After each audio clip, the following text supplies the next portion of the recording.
بسم اللہ الرحمن الرحیم۔ السلام علیکم پیارے ناظرین۔ انسانوں کی طرح دکھنے والے عجیب و غریب مخلوق جو قد میں نہایت ہی چھوٹے مگر دماغ سے بہت تیز ہوتے ہیں، کیا واقعی ان مخلوق کا وجود ہے؟ اگر ہے تو وہ کہاں رہتے ہیں؟ زمین کے نیچے یا پہاڑوں یا جنگلوں میں؟ کیا ایسا بھی ہو سکتا ہے کہ وہ اب بھی کسی سنسان خفیہ جزیرے میں باقی دنیا سے بے خبر زندگی گزار رہے ہوں؟ اللہ تعالیٰ کا تخلیق کردہ اس زمین کا سینہ بے شمار جانداروں سے بھرا پڑا ہے، جن میں سے کئی مخلوقات ایسی بھی ہیں جن کے متعلق صرف افسانہ داستان اور لوگ کہانیاں ملتی ہیں، لیکن اس کے باوجود آج بھی بے شمار لوگ ان مخلوقات کے وجود کو حقیقت مانتے ہیں۔ یہ مخلوقات مختلف مقامات پر اپنی جھلک دکھلا کر اپنے ہونے کا ثبوت دیتے ہیں۔ ایسی ہی ایک عجیب و غریب مخلوق بونوں کی ہے، جو آج تک تاریخ انسانی کا ایک معمہ بنا ہے۔ بونا دراصل بہت چھوٹا قد و قامت کا انسان ہوتا ہے، جسے قدیم افسانہ اور میتھولوجی میں بالکل انسان جیسا رہن سہن اور لباس والا دکھایا جاتا ہے۔ محققین کے مطابق بونے ایک ایسی مخلوق ہیں جو چھوٹے قد کے ہونے کے ساتھ ساتھ نہایت ہی بدصورت ہوتے ہیں، اور یہ زمین کے اندر کسی غار میں یا دریاؤں اور نہروں وغیرہ میں اپنی بستیاں بساتے ہیں۔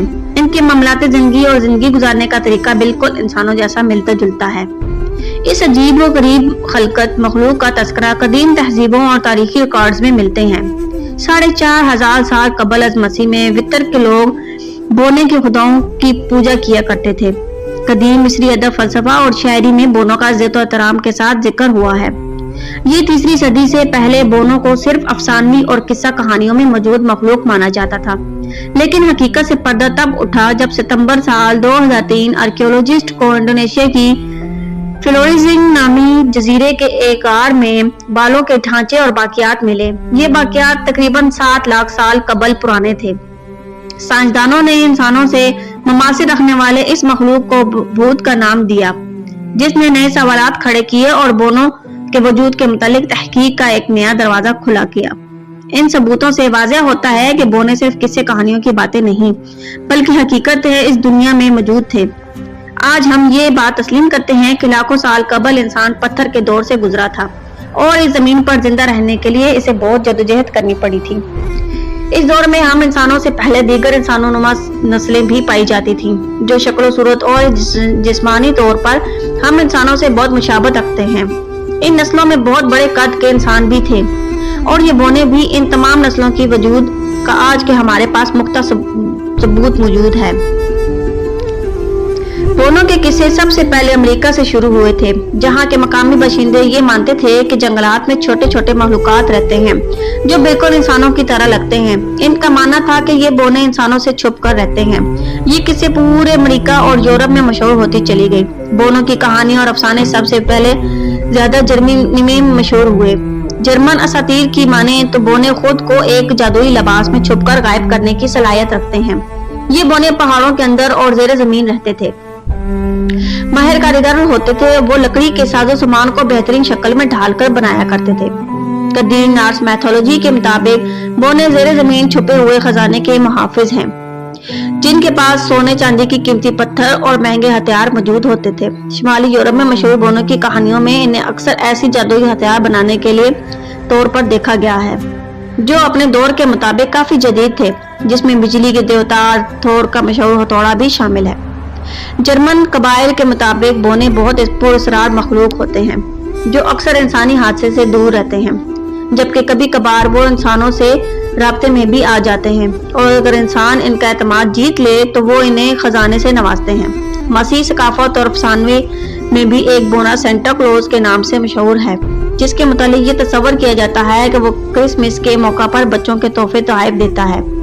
مانا جاتا ہے کہ سینٹا کلوز لوگ خود شمال میں رہتا ہے، جہاں بونوں کی فوج ہوتی ہے، جو تمام سال خود بھی شمال میں موجود سینٹا کلوز کے گاؤں میں کھلونے تیار کرتے ہیں۔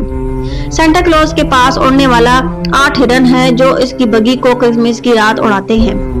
سینٹا کو اکثر محققین صرف خیالی اور افسانوی کردار قرار دیتے ہیں، لیکن بعض لوگوں کا یہ بھی خیال ہے کہ سینٹا کلوز ایک حقیقی شخصیت تھا جس کا نام سینٹ نیکولس تھا، اور وہ ایک بونا تھا۔ اسی طرح آئس لینڈ یورپ کا ایک ایسا ملک ہے جہاں اکثر لوگ یہ مانتے ہیں کہ آئس لینڈ میں بونے رہتے ہیں، جنہیں وہ ایلف کہتے ہیں۔ یہاں ہزاروں لوگوں نے بونوں کو دیکھا ہے۔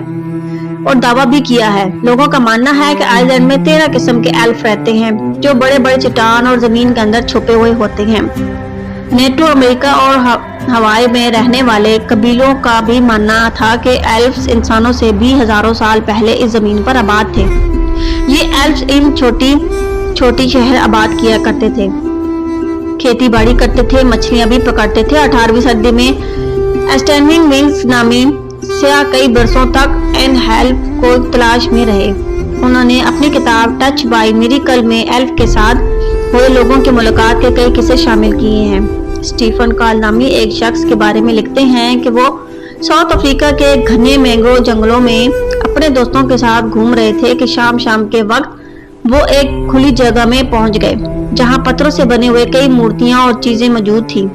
کول بے خود اسٹیفن کو بتایا تھا کہ انہوں نے چاروں طرف چھوٹے چھوٹے انسانوں کو دیکھا تھا۔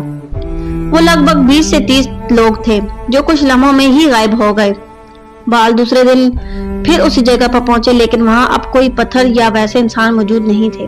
انڈونیشیا کے جنگلات میں بونے دیکھے جانے کے کئی خبریں اور حادثات سامنے آ چکے ہیں۔